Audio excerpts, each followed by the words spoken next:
Hi guys, welcome back to the Anna-losophy Podcast. For our 12th episode, we're stepping completely away from the street corners of ancient Athens and the research halls of the Lyceum to try answering a modern thought experiment. Imagine that 10 years from now, in the year 2036, scientists develop a very advanced medical procedure that allows doctors to physically isolate and remove specific memories from the human brain.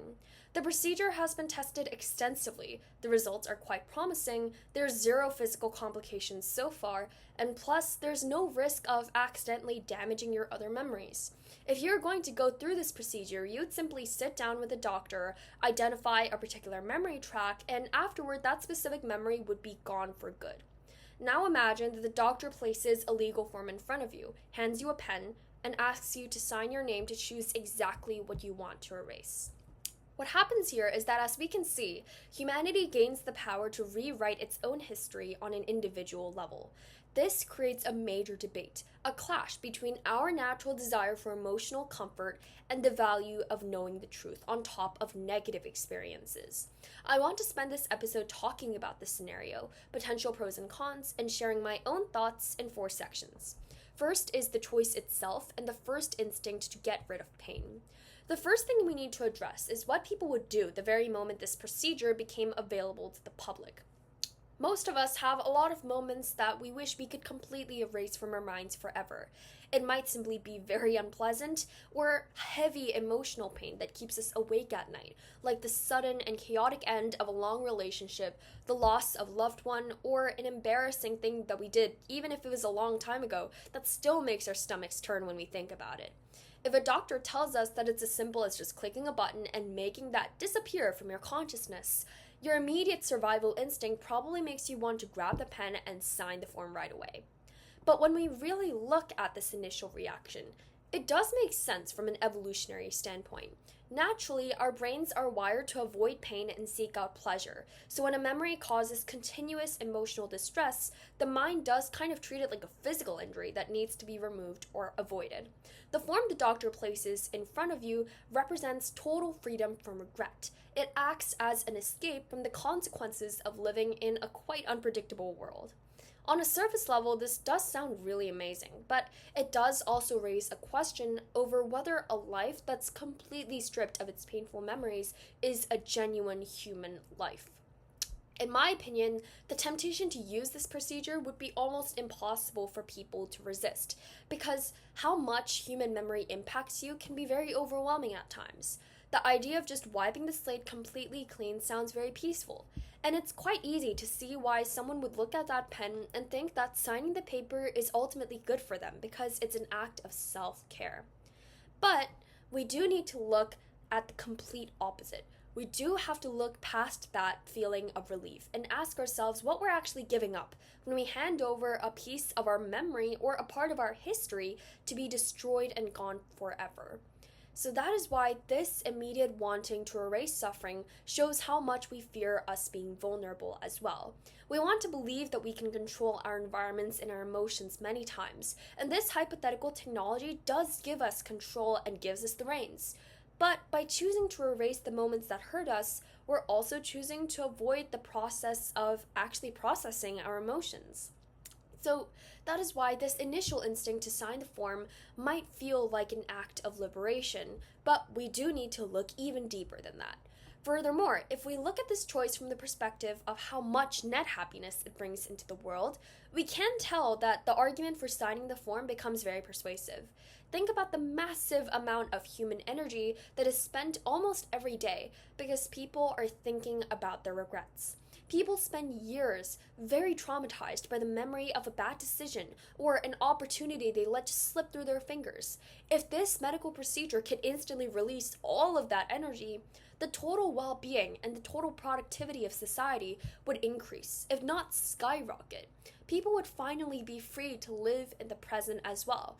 From a purely practical standpoint, getting rid of a memory that serves no real purpose other than to cause pain seems like the most logical and beneficial choice a person can make for their life. but we also have to consider the volume of daily microstressors, ones that accumulate over a lifetime. I do need to note here that it's not just the massive traumas that weigh us down, but also the hundreds of minor embarrassments or mistakes and arguments that clutter our minds as well. Over several years or even decades, this builds up anxiety as well as cynicism, and it ultimately changes how we view the world. If we could use this technology to clean out everything and remove the bad memories while keeping the facts and the positive memories we have, we would be able to maintain an optimistic outlook on life indefinitely. The form on the doctor's life is a representation to experience the world with a permanently fresh perspective, on top of the fact that you're completely unburdened by the accumulated fatigue of a difficult life.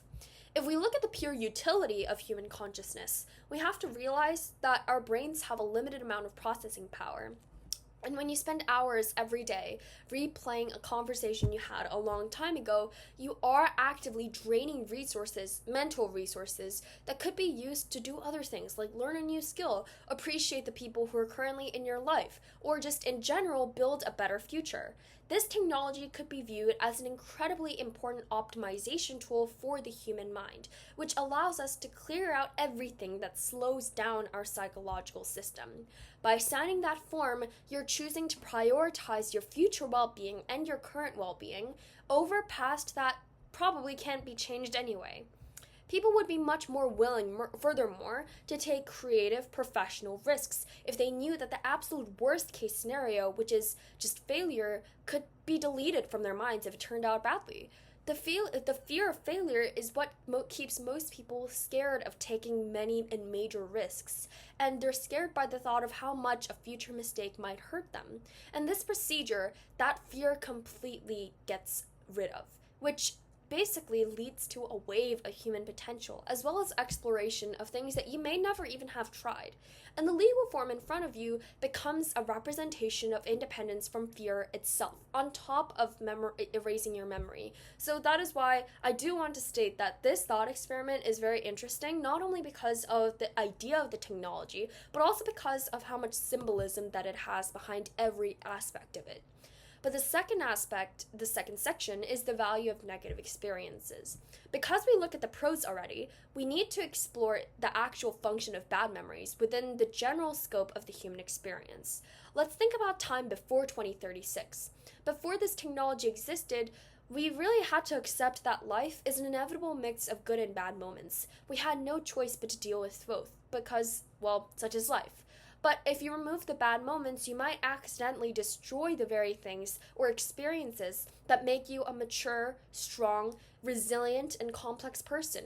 Our worst mistakes and our heartbreaking experiences are usually the exact ones that teach us how to be kind to others, how to be resilient in the face of disaster, and how to go through the world safely. For example, if you completely erase the memory of a toxic relationship that broke your heart, you might, 1, meet a person that was exactly the same and go through the same experience over again, or 2, you might end up making the exact same relationship mistakes all over again the next time you meet someone new, because you forgot the red flags and the lessons you learned the hard way. And this viewpoint is contested by many people who argue that some forms of trauma are simply way too bad to ever be useful to a person. Critics of keeping painful memories would say that very severe emotional suffering actually doesn't make you stronger. Actually, in many cases, it breaks you down, sometimes both physically and mentally, and it stops you from living your life to the fullest on top of narrowing down your perspective. They believe that erasing a truly unproductive and horrific memory is a legitimate form of medical healing, just like a doctor resetting a severely broken bone so that it could heal straight and properly. They argue that it's cruel to force someone to carry so many iterations of mental pain if the technology already exists to safely remove it, plus without any side effects. From this perspective, keeping a bad memory just for the sake of experience actually glorifies suffering and is bad for the individual. But personally, I do find myself a little bit torn about this issue, as while I firmly believe that our mental experiences impact our empathy as well as the person we are today, I also recognize that some memories control us a lot and keeps people thinking in the past for a long time. However, seeing the world through these hypothetical categories is a major way for understanding how our minds function. Furthermore, we do have to consider how erasing negative memories would affect our appreciation for the positive ones. And here I would like to note that the human experience does rely on contrast. We only truly understand what joy feels like because we've experienced how sorrow feels like. If you use a procedure to get rid of all of the low points in your life, the high points will inevitably start to feel flat as well. By protecting yourself from the pain of your bad memories, you're also getting rid of your capacity to feel the full appreciation of your good ones, which completely decreases the original goal of the procedure. If we look closely at how human wisdom is developed, it becomes intuitive that wisdom is never easy to, gain. Like, it's not easy victory. Wisdom is the direct byproduct of going through mistakes and surviving failures and learning how to cope with loss. When you remove the memories of those difficult periods, you're wiping out the things that your brain uses to make smarter decisions in the future. A person who has all of their memories, like their negative memories would remove, would kind of struggle to handle new challenges because they don't have any reference point for something that they already experienced before. They would react to new difficulties with a new kind of confusion, having erased the very things they spent years developing. But the third section is the threat to individual identity and truth. My bad. Before we make a final decision on whether to actually sign the doctor's form, we have to look closely at how memory connects to our actual identity as individuals, and this is where it gets really philosophical.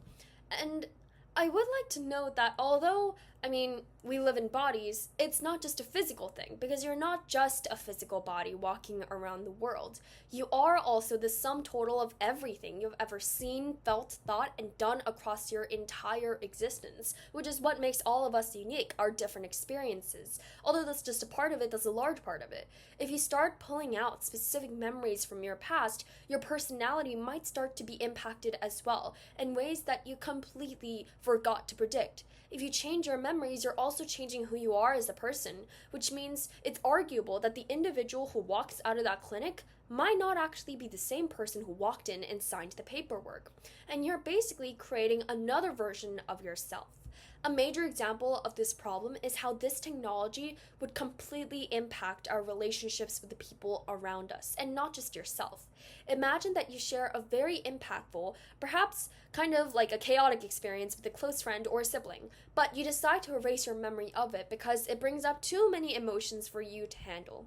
The other person is left remembering that completely alone because you don't anymore, which creates more confusion between the two of you.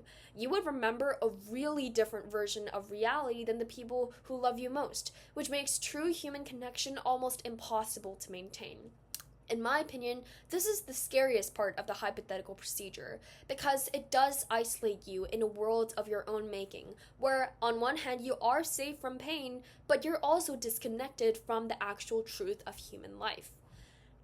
And this brings us to a major concept in philosophy regarding the objective value of truth versus subjective happiness. If a person is happy simply because they forgot all of their failures and wrongdoings through this procedure, is that happiness actually real?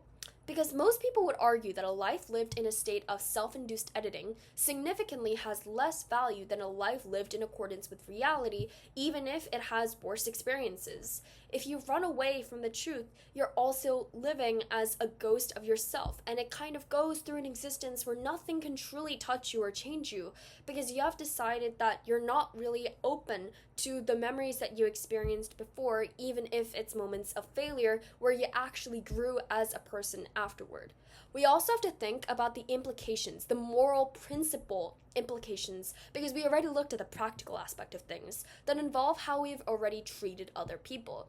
If you do something wrong to someone and then use the procedure to wipe the memory of your guilt away, you erased your own moral accountability as well.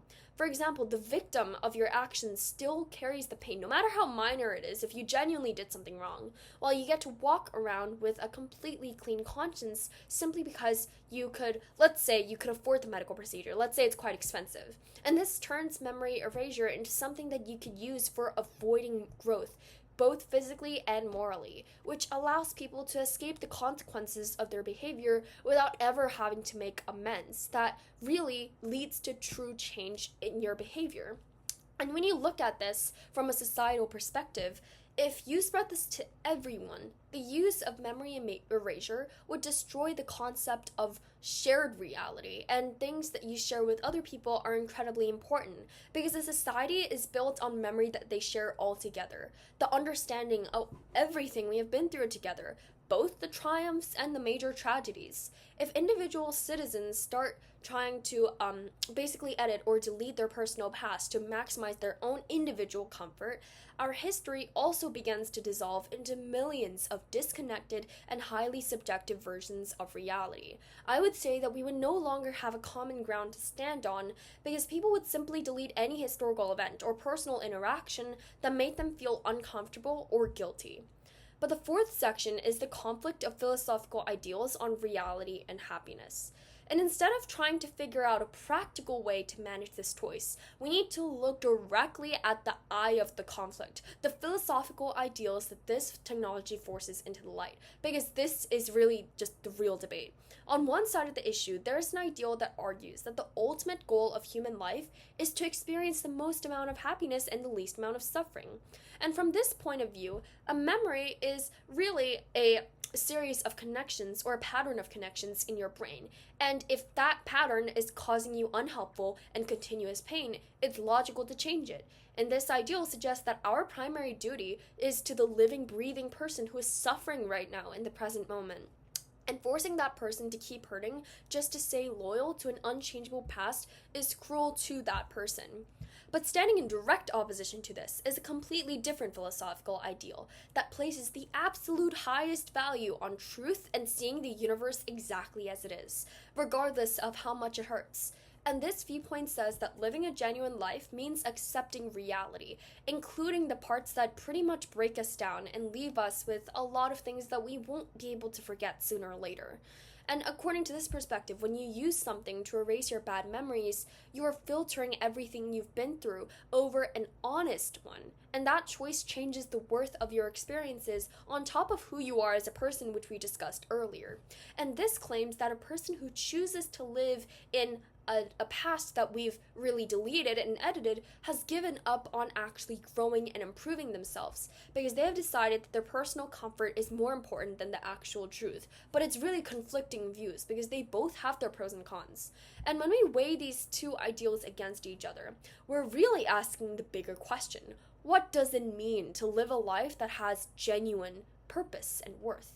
If we follow the ideal of maximizing comfort, we can imagine a society where everyone has deleted their regrets, their heartbreaks, their grief. It results in a very cheerful world and happy, unburdened people who never have to feel the sting and grief of past failures.